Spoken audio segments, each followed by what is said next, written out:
Hello and welcome. You are watching the Week in Review. I'm Ade Darami, I'm your host, and I have my friend, colleague as co-host, Mr. Mamadou Mboj. Mr. Mboj, as usual, welcome. Welcome to the program. Yes, I did. Glad to be here. And I'm glad that you're here. And to our viewers, the same one, welcome to the program. Now, anybody who's joining us for the first time, it's a simple program.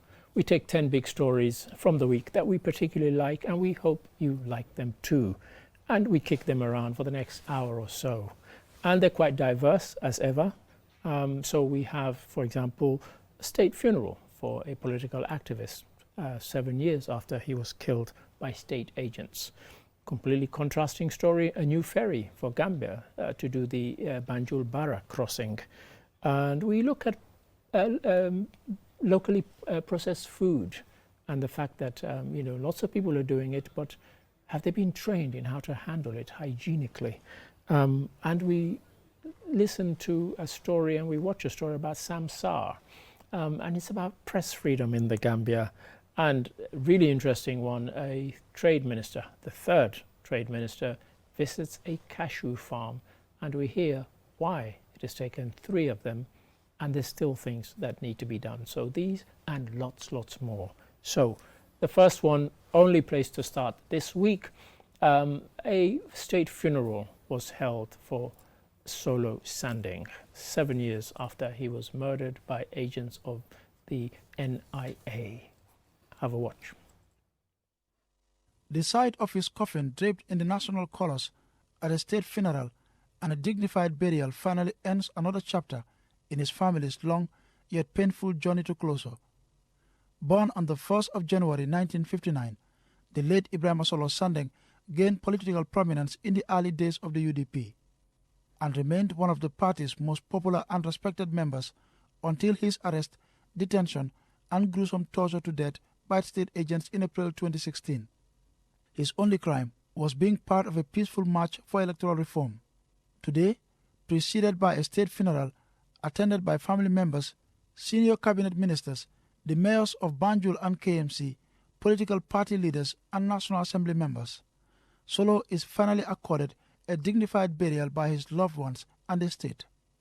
Led by the police band, his remains were taken from the mortuary to the Never Again Arch, which ironically was constructed as a monument to his oppressors after his family members were allowed to pray for him for the final time.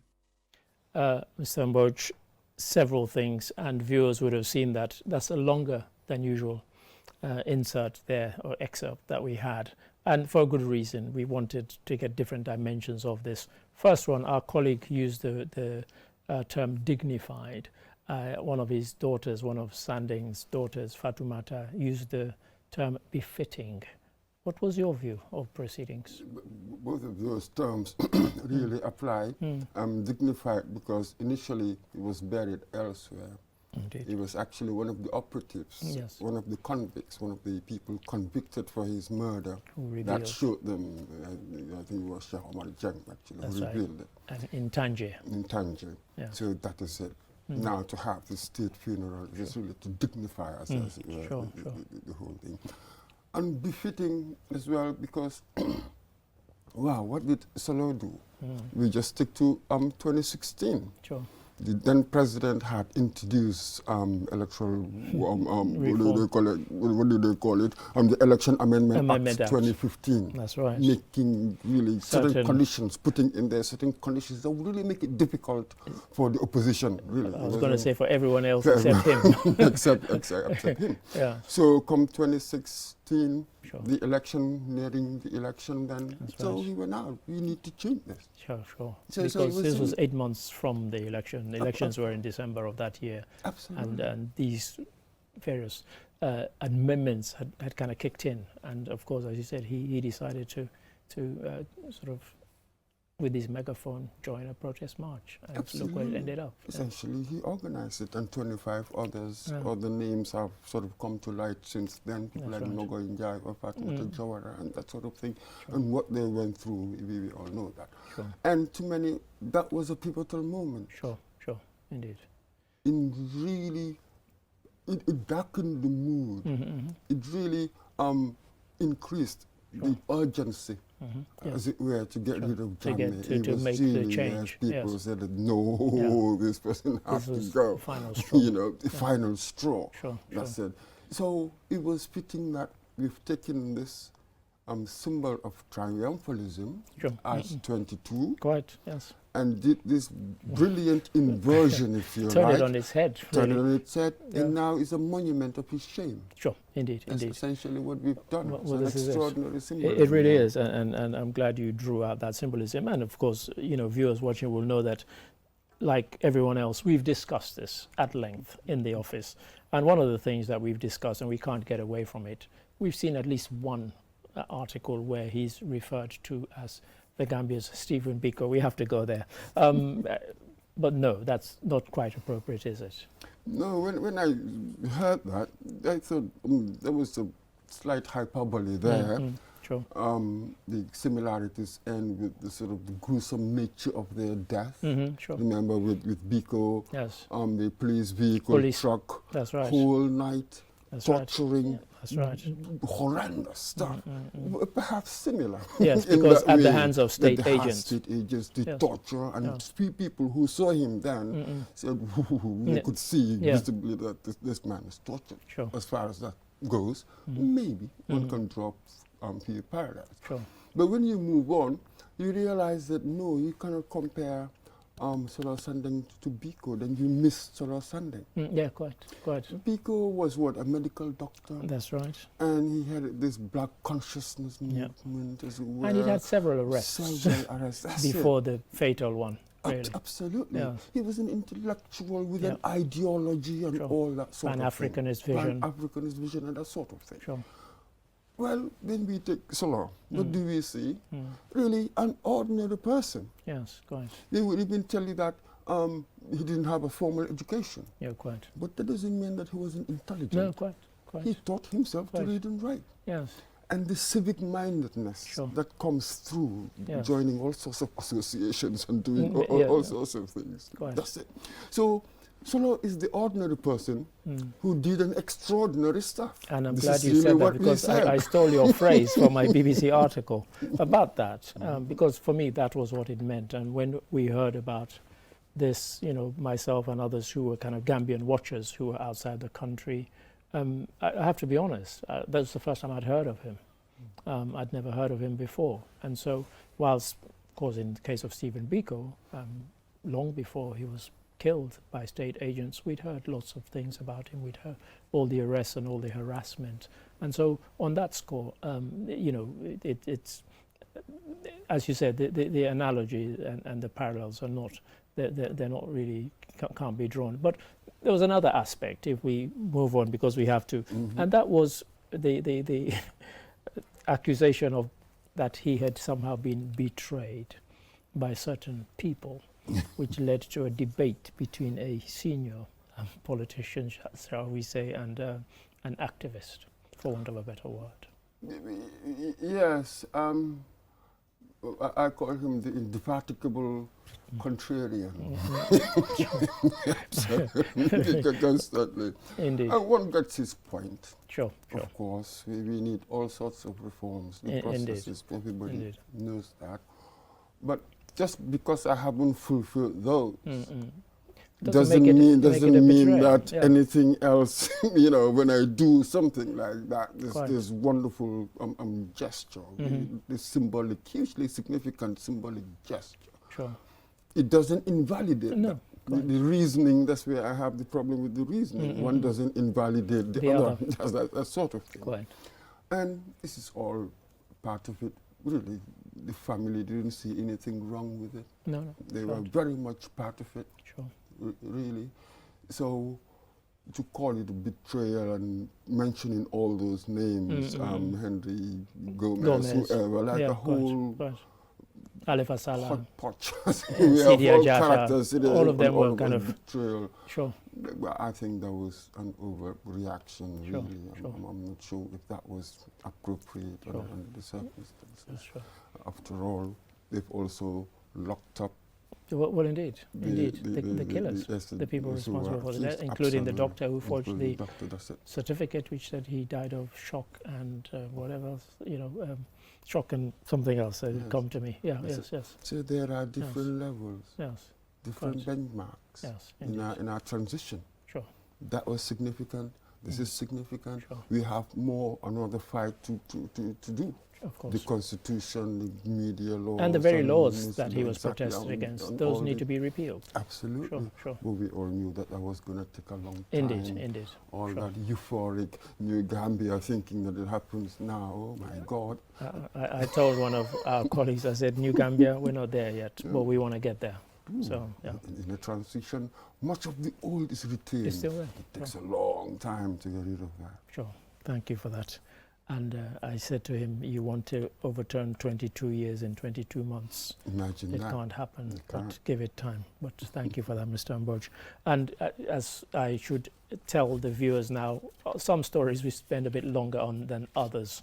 Now for a completely different story, Banjul-Bara crossing. If you haven't been on it or been close to it, it is quite a sight. Throngs of people and vehicles trying to get from one side of the Gambia to the other. Have a look about what is planned for it in the future. River transport in the Gambia has been a smooth experience for many due to regular hassles and imminent delays, most notably at the crossing points between Banjul and Bara. The two main river crossing points connect the southern and northern parts of the country. Through the port's expansion project, transport between the two crossing points is set for improvement. Lamin Jawara is the general manager of the Gambia Ferry Services. Ferry, we are expecting to complete all this process because building a ferry involves a lot of processes. But then our expectation is all these processes would have been completed, and then the ferry construction would have begun and completed by the end of 2024. So expected delivery would be 2024, expected delivery for this new ferry. And I have to, I'm not sure apologize, but admit that I chose those images for a reason.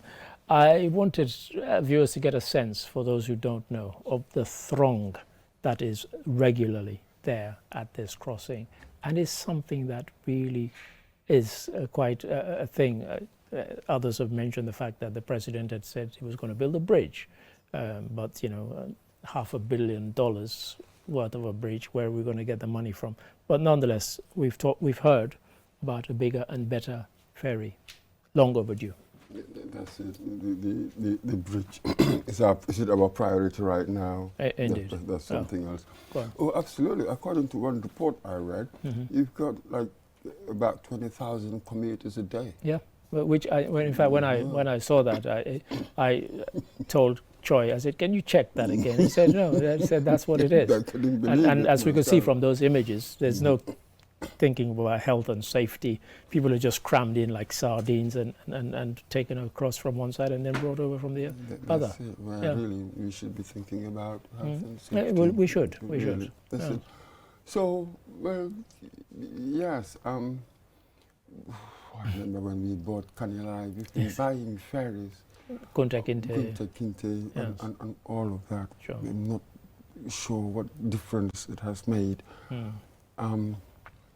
There's a problem somewhere, isn't it? I Sure. mean, even with the Gambia Ferry Services, I remember some time back, Sure. they're not as profitable, really. Well, I was going to come to this How are point they? because, and I wanted to ask you as a Gambian whether you're aware that only a government entity can plow that route.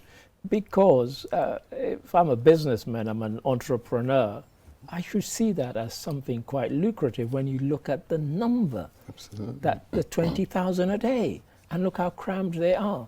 And if you're somebody who's claustrophobic and you don't want to get on, you'd never get on that ferry. But I just wondered what the laws or the regulations are about, some commercial venture other than a state-owned one flying that particular route. That's it. It will be quite interesting to know. Perhaps we'll have to talk to a Do lawyer some about digging. that, to do some more digging. But this is really one feature that we've seen with our state, as it were.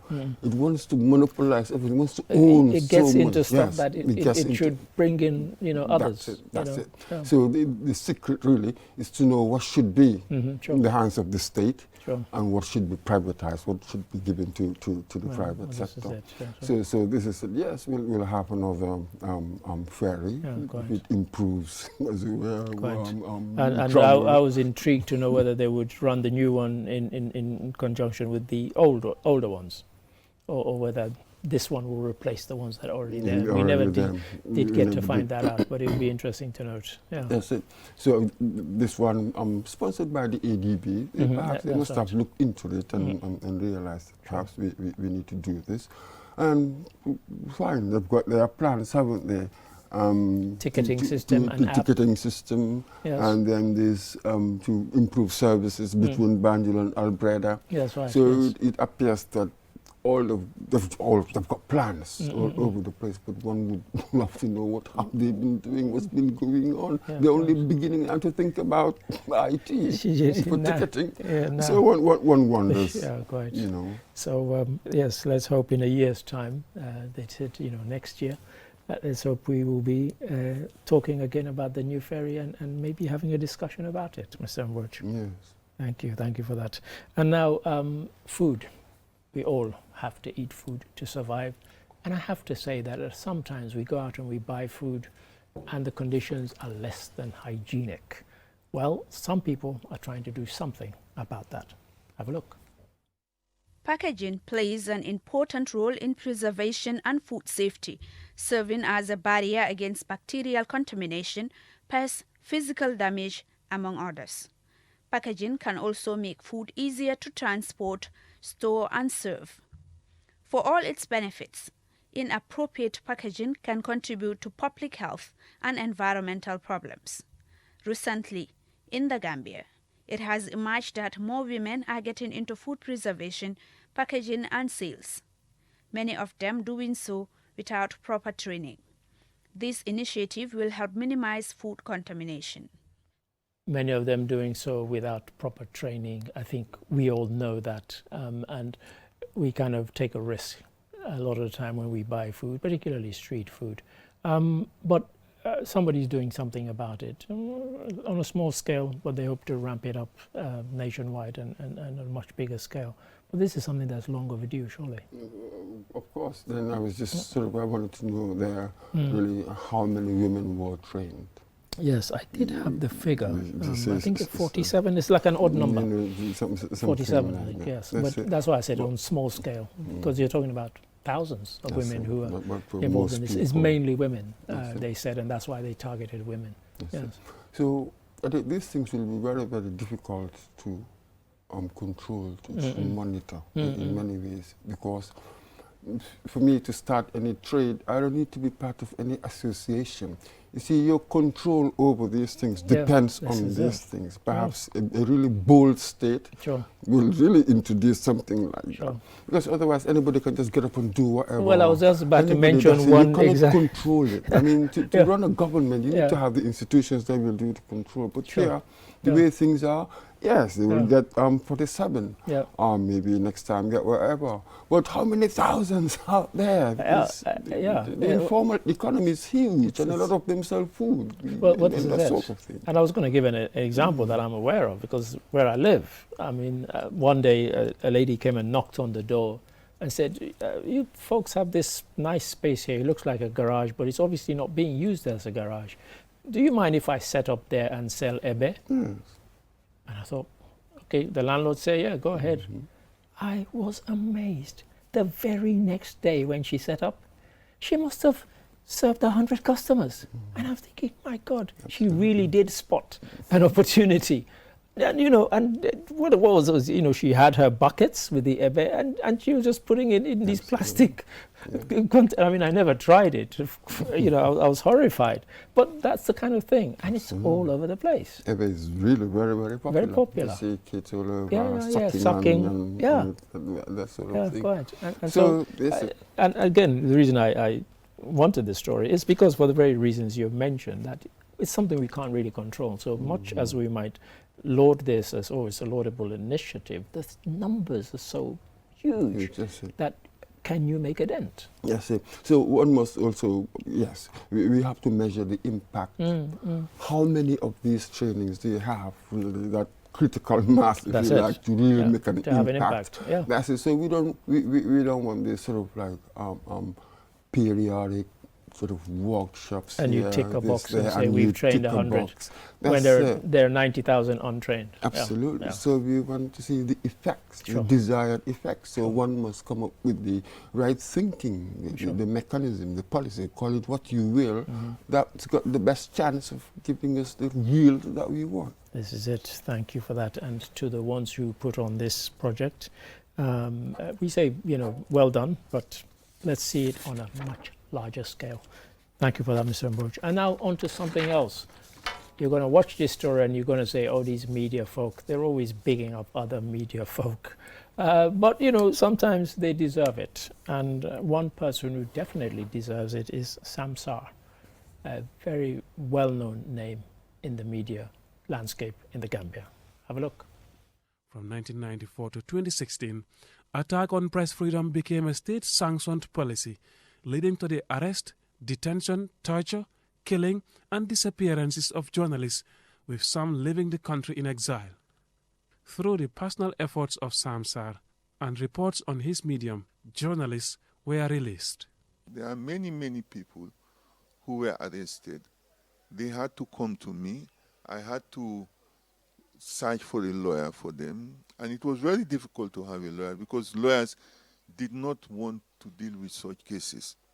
There are only few exceptions. Mr. Camara took most of these cases. People will be arrested and detained. Mr. Camara took most of these cases. Mr. Mbroch, you and I know who he's talking about. Is it Ellis? Yes. Ellis Camara. Ellis Camara. The reason we mention Sam Sarr now is that recently the GPU honored him by making him the winner of the Press Freedom Award, and it was thoroughly well deserved. What are your own recollections? Oh, absolutely. I have to tell you, Sam Sarr in many ways has always fascinated me in the sense that out of the big three, as we call them, Sam Sarr, Sidia Jatta and Khalifa, he never went into politics. Quite. The others stood for political office. He never did. He never did. With him, he was just the editor. Yeah, quite. He focused on the journalism. Sure. Fantastic. Mathematics teacher. I was going to say his background was not journalism at all. Yeah, mathematics and physics. That's what he had his degree. That's right. And then, for instance, with us when we joined Gambia High School, he had already left. Right, okay. That sort of thing. Right. But afterwards, when Foroya came into existence, was it in 1986? Right. For us, my generation, our political awakening, that was the instrument, the tool of awakening us politically, in a sense that we were not.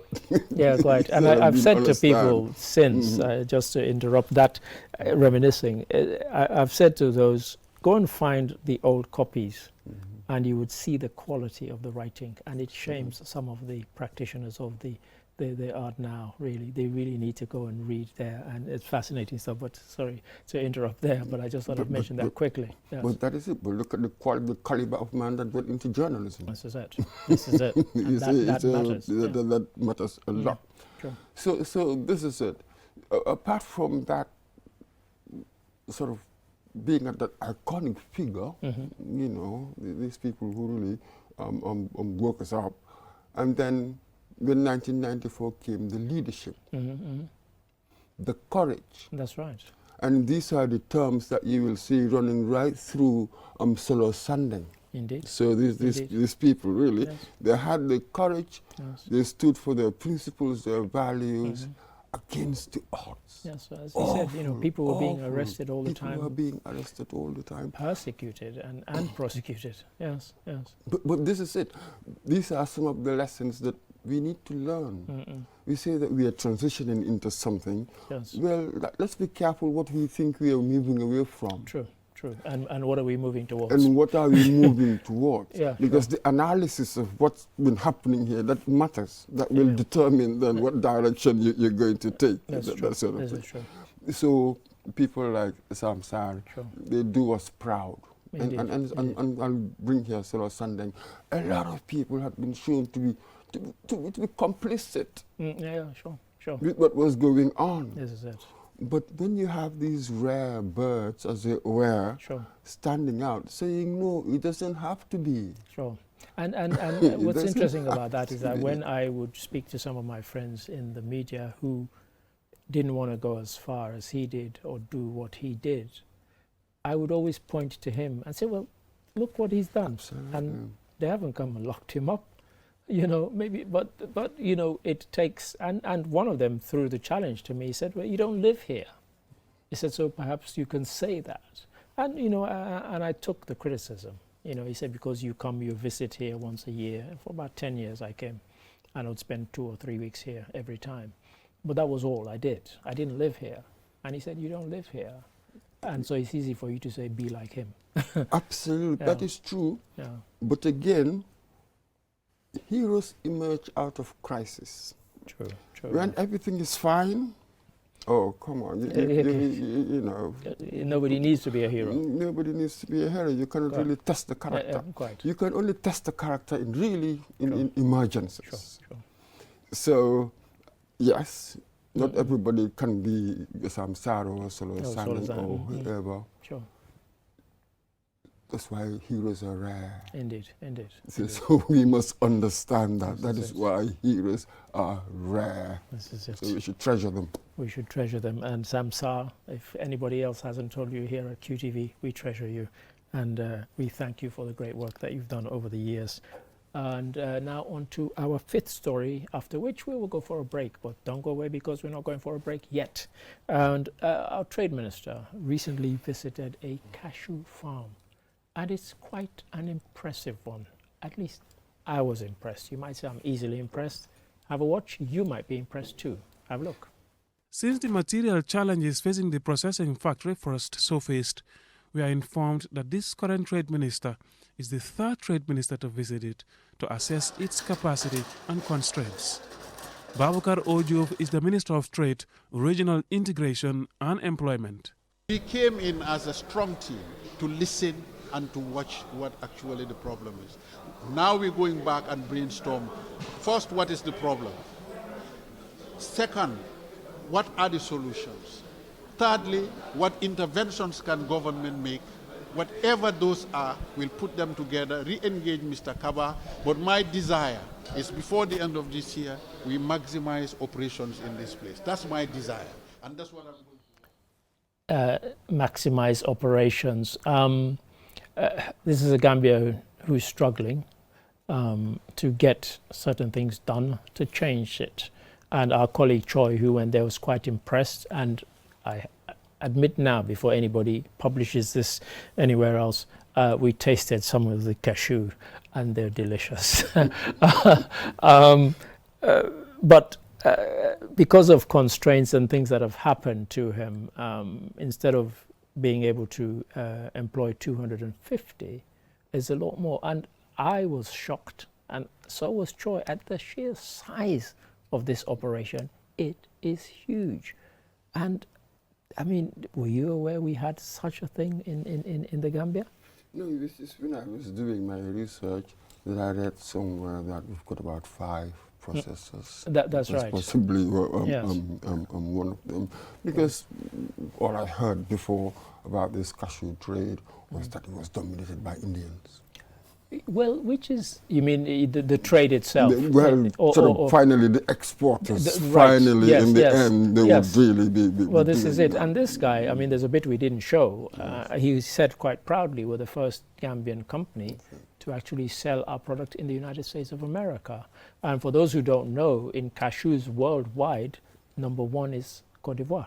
Yes. Exactly. And then India very, very much lower down behind it in second place. But one in the world is Ivory Coast. Then you have Nigeria, Ghana, and Guinea-Conakry, you know, others, lots of countries in West Africa. In fact, I couldn't find any East African countries listed there. But this one, I was quite impressed. Absolutely. Maybe cashew is sort of more concentrated in the West, perhaps. I do not know. Sure. Yeah, I understand that really it was introduced here in the 80s. That's right, right. In many ways, so not that long, really. Sure.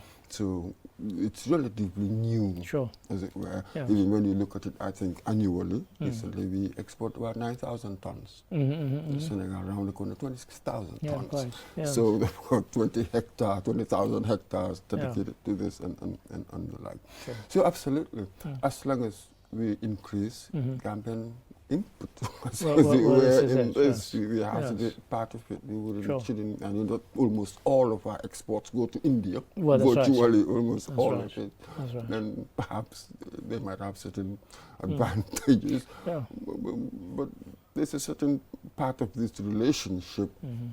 Most of it should be by Gambians. Well, this is it, and that's why we were pleased about it. And in fact, that is why the guy said, again, in some of the footage, which people haven't seen, viewers haven't seen, is that that's one of the reasons why he invited the trade minister and said, look, you know, this could be a, you know, Jennifer Sonko, if you're watching, a game changer.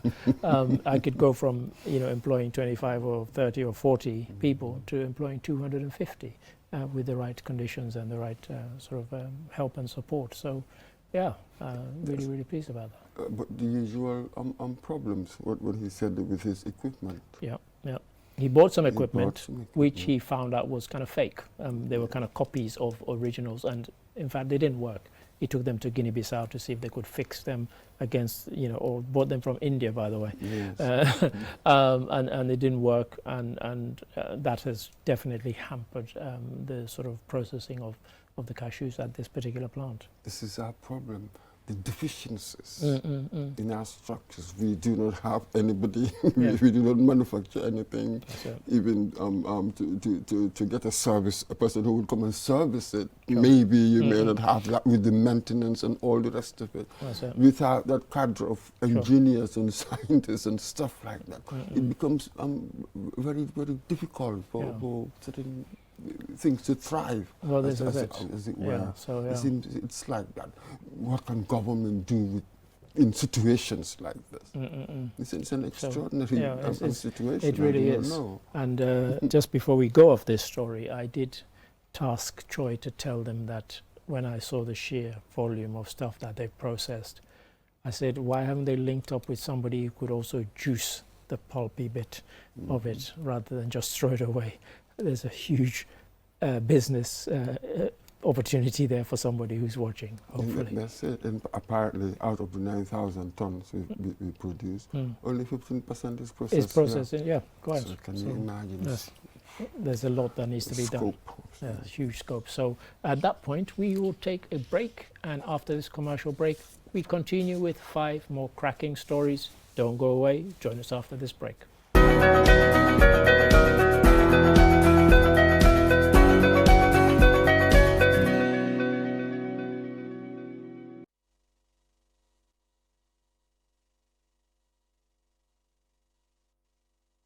Being the Gambia's trusted network.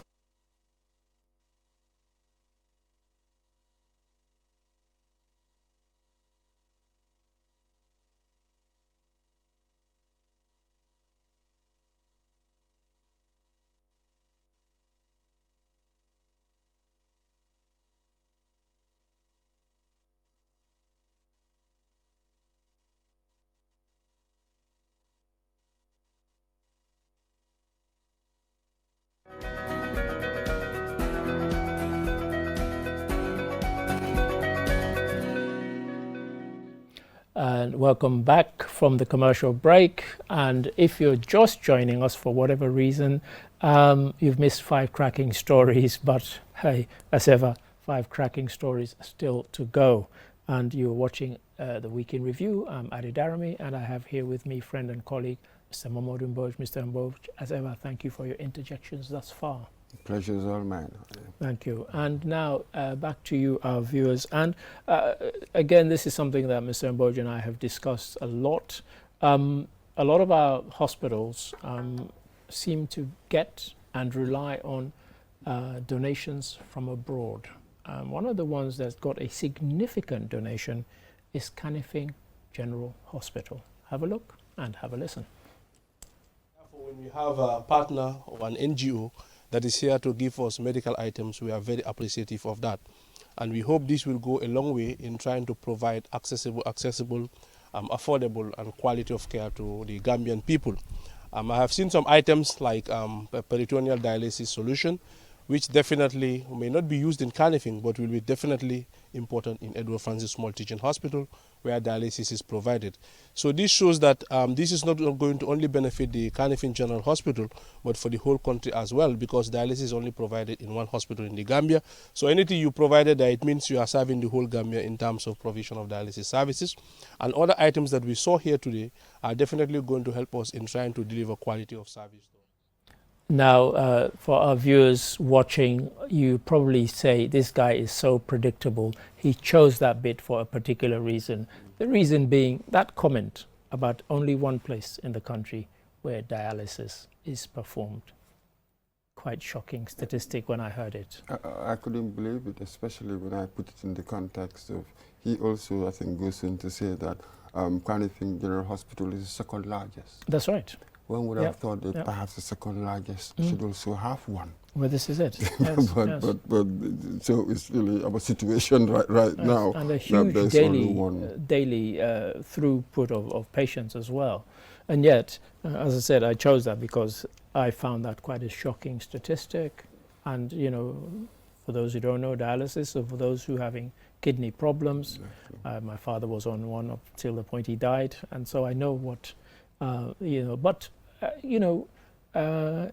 we should be getting more of these and making sure that hospitals around the country, because essentially what he's just said, if you don't go to Edward Francis Small and you live in another part of the country, possibly because of a condition you can't travel anyway, that means essentially you're just waiting to die. Absolutely. So things must be sort of decentralized in many ways. You need to have these things, but that's another journey, really. So here, sort of my alarm in many ways, it was, they said that they needed these equipment for a long time, but they couldn't get it. So we had to rely on a donation. This is it, yes. So that was really very worrying for me. Yeah, because we kind of got fooled during the COVID time.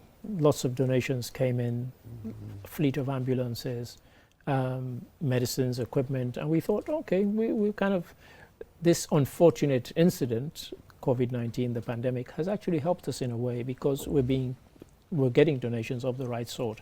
And yet, from what the doctor said and what you've just quoted, there's a lot more that needs to be done in terms of the health sector. That's it. So for me, my fear is our inability really to buy what we need. So we're constantly depending on donors. That's NGO. This is an NGO donating this. And in case people don't know, $90 million worth of equipment, we are told, is what was donated by this organization. So quite significant. They're called Africa Relief. They're called. Yes, Africa Relief and development. Community development. Yes, sort of I even went online. just to look at them. Apparently, they're all over Africa, even humanitarian support. I mean, the reason why really we should always go behind the scenes to find out. You do have some companies in the front superficially. They seem so humanitarian in their motives and philanthropic and all the rest of it, but behind the scenes they're gaining in other ways. Well, this is it. That sort of thing. And you know, we don't want to go too far off the topic, but just this week in Uganda, some Croatians have been arrested who they thought were coming to adopt children. In fact, they were trafficking. And so we always have to investigate organizations, and we're not saying that this one has been found wanting at all. The reason why we went to sort of investigate, to do research on this, it's important. Some of them do that. Not all. Others may not. So stuff like that. So nobody can knock this fantastic idea and all of that. But as we usually say, now the sustenance, how will it go on? Sure. Repairs, maintenance, whatever. Do you have the expertise? Otherwise, what happens? Indeed. You know, so these are some of the sort of the concerns that we yes, have. but you know, we have those concerns, but nonetheless, we thank Africa Relief and Community Development for this particular one. Let's hope we get lots more, particularly dialysis machines, please. Thank you, Mr. Mboj. Now on to story number 7. Our neighbor, Senegal. Recently, there was a road traffic accident that news of which went around the world. BBC covered it, Al Jazeera, CNN, you name it, they covered it. Why? A lot of people died in one incident. Have a look. The accident happened when 2 buses collided near the town of Kaffrine in central Senegal on Sunday morning. The measures announced to curb frequent accidents include a ban on night bus trips and on the importation of second-hand tires.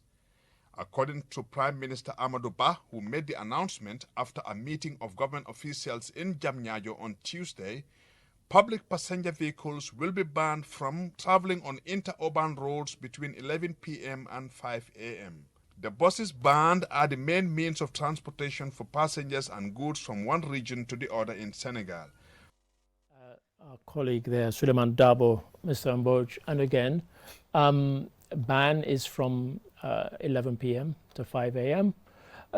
But in all the reports, I didn't get the sense that this was the time frame in which the accident happened. So I did wonder why a ban of that nature and for that time frame. Yes. From what I read, they said in the early hours of Sunday. Yeah, so maybe. And I understand that you have these buses, they run at night, you know. And of course, if anything like the Gambia, some of them run without lights. Yes. So, you know, that's another thing. So I think that was the reason why they said... But they've acted quickly. Yes. Because, again, I hold my hand up when I came on the This Morning program, and I said, oh, Senegal's president has said, you know, they're going to do an investigation and they're going to act quickly. I thought, yes, he would say that. But he's made me eat my words because he has acted quickly. His government have acted very, very swiftly. I think he formed a council same day. Same day, yeah. And then, what, 2-3 days later? That's something right. Like they that. announced we got these measures. Yeah. And 19 others? 19 other measures? Yeah, including speed limit for some of these vehicles to 90 kilometers per hour. That's right. Something like that. But this is said. Sometimes you have to respond to urgency. Yes. In an urgent manner. Right. And it is an urgency. True, Even in this country, we've been talking about this for God knows how long, haven't we? Well, and in fact, that's why, you know, again, predictably, that's why I put this story in, because what obtains in Senegal equally obtains in the Gambia in terms of the reckless nature of people driving at night without lights. Again, I came to work, not that I'm telling anybody what time I came to work, but it was 6:30 that I left the house. It was still dark. I passed several vehicles. I lost count, and I'm not exaggerating, of the vehicles that had no lights. And it was almost pitch dark. And yet they had no lights, and you only knew a vehicle when you heard the sound of them go by you.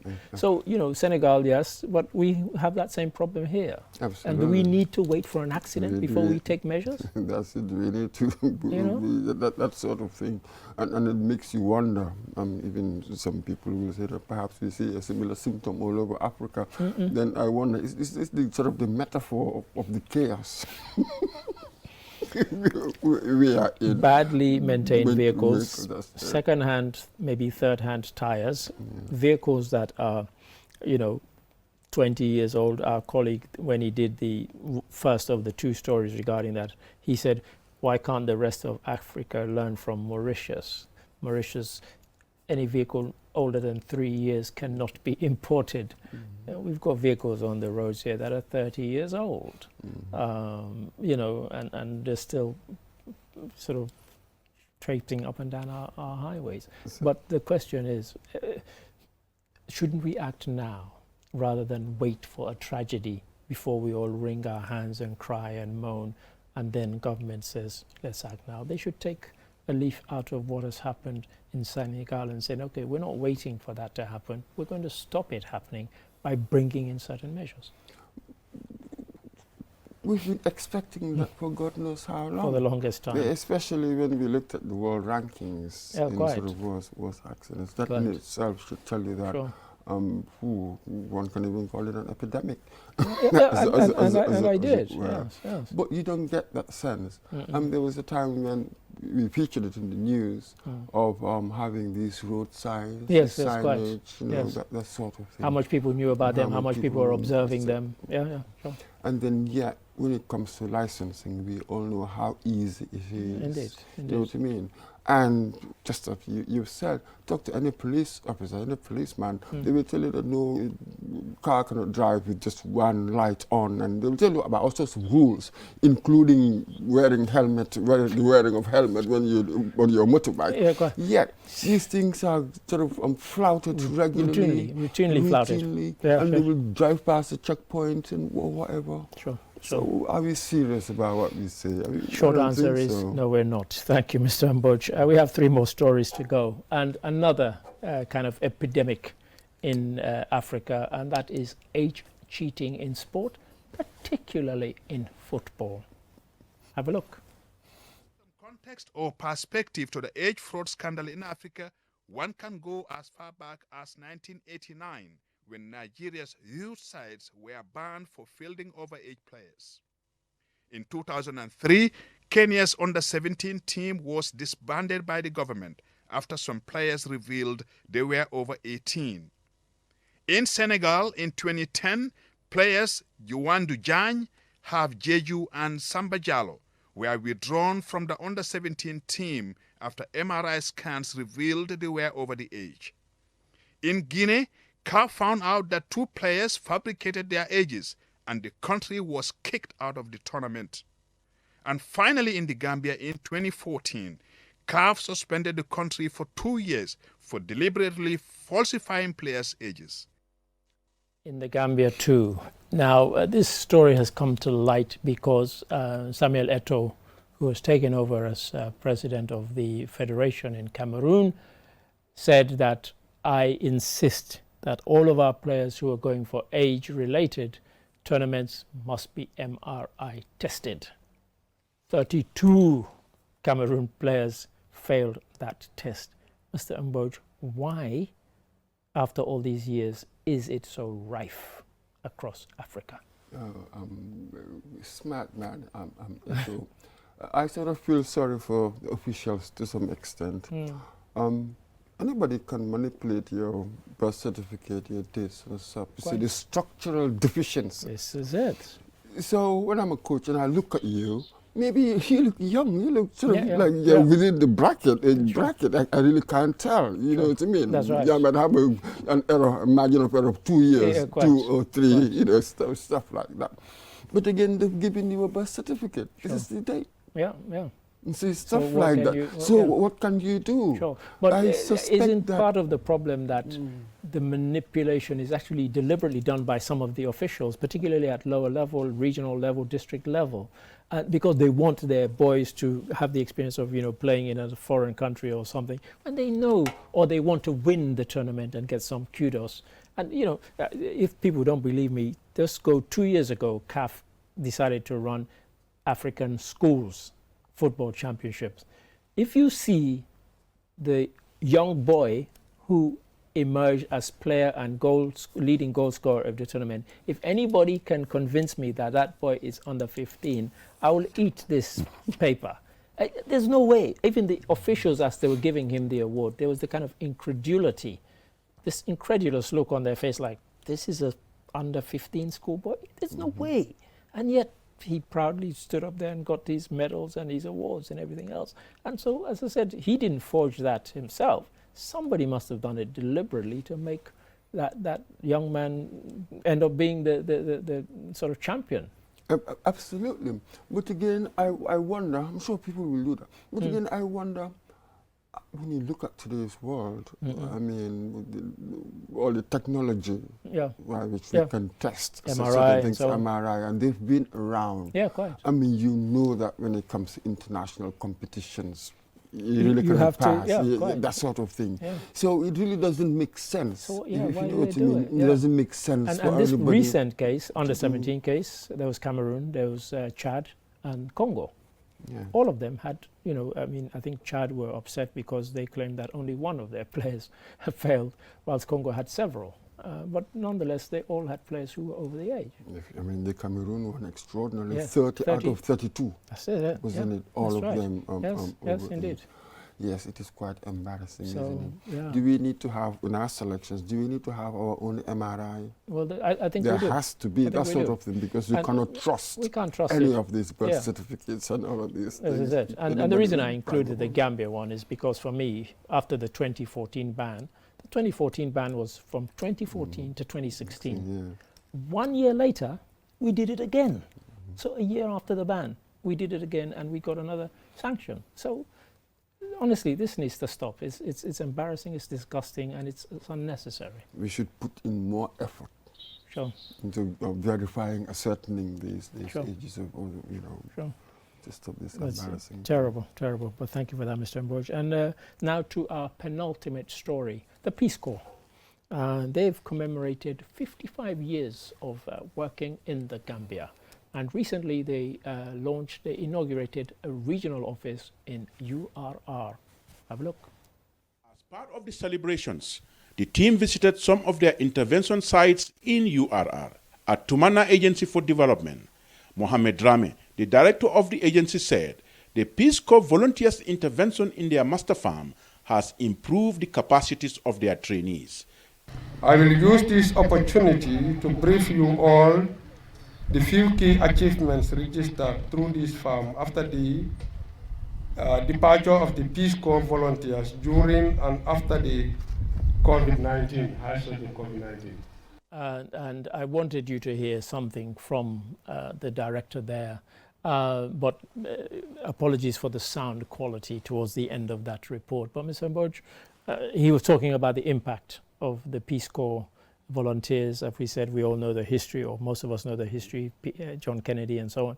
But you and I have both also had direct interventions relating to the Peace Corps. In my own case, I had teachers in Sierra Leone who were Peace Corps volunteers. Yes, with me over here when I was at the Quantum Institute of Technology, I used to get them for some of our courses. Right. They were quite interesting. I used to go deliberately to look out for them because I knew that they came with expertise. Sure. In fact, I had two. One of them was actually the only PhD in mathematics at that time at the university. Right. He was taking us something else. And the other one, web design and the new stuff.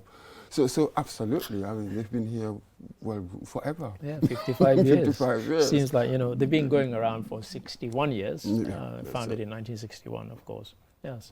And this is all fantastic. Sure. But perhaps one just hope that when they come and do what they do, hopefully there will be a training dimension for locals here to get that. Sure. One doesn't. Because again, I played that clip because he said that, he's talking about the impact after they left, since they left, and the difference. So that was the reason I thought, well, did they train people locally, or did they just come and do the stuff and leave? So absolutely crucial. Yeah. Thank you for that. And that takes us nicely to our final story, and one that has a particular resonance for me. Why? Because it's about working past your retirement age. Have a look. The raw materials for making these molded and decorated flower pots are cement, sand, and water. Sambu says the cost of cement in the market is what determines the price of the pots. We buy a bag of cement for $400 and pay $50 per bag for transportation. A bag can only produce about 3 or 4 pots. That's why it is not cheap. Mr. Sambu has trained 3 people. After they qualified, he employed them and pays them. Our colleague Babuka Sise went there to do another story and then saw this chap and thought, let me interview him, and ended up being a really interesting story. And I said it resonates with me because I had retired and I had this dream, this vision of actually visiting every country in West Africa. I've only visited about 6 or 7. And COVID happened. But before COVID, about a year before, I became employed here at QTV. But I had already retired from the, and I thought, you know, I still have all my faculties. Why should I just sit at home watching my house being built? Why don't I do something? And you know, I ended up working. And that gentleman, he's in his 70s. And he is working still, as we can see, fit and training other people. So, you know, great stuff. Absolutely. And that's why some people do say that to retire really means to change your tires. Yeah, well, indeed, indeed. For another journey. Well, indeed, another journey begins, yes. Oh, absolutely. And I do find a lot of people, when they're so-called retired, they're up to something. They always come and start something. Yes, yes. Private job. Yes, quite. Or some consultancies and so on. Consultancies or stuff like that. Sure. So I tend to say that a lot. Yeah. A lot of people go on to something else. Well, if it is perhaps out of, you know, illness, physical issues, one understands that. Sure. But otherwise, most people I know, they go on to do other things, I think. And this chap, just so the viewers know, he was asked, you know, why do you do it? He gave some of those reasons. He wanted to keep active and so on. But then he said to our colleague, Babu Kazi, he said, and of course, I also have 3 wives and 10 children. So he does need to keep on working. So yes, you see, you find that as well. In. Absolutely, you're bound to find that as well. Absolutely, no doubt. Thank you for that, Mr. Mborja. I thought that was a nice way to end it on. So thank you for your interjections throughout the program. Thank you. No pleasure. And as ever, to the viewers, thank you for watching. And until next week, it's goodbye.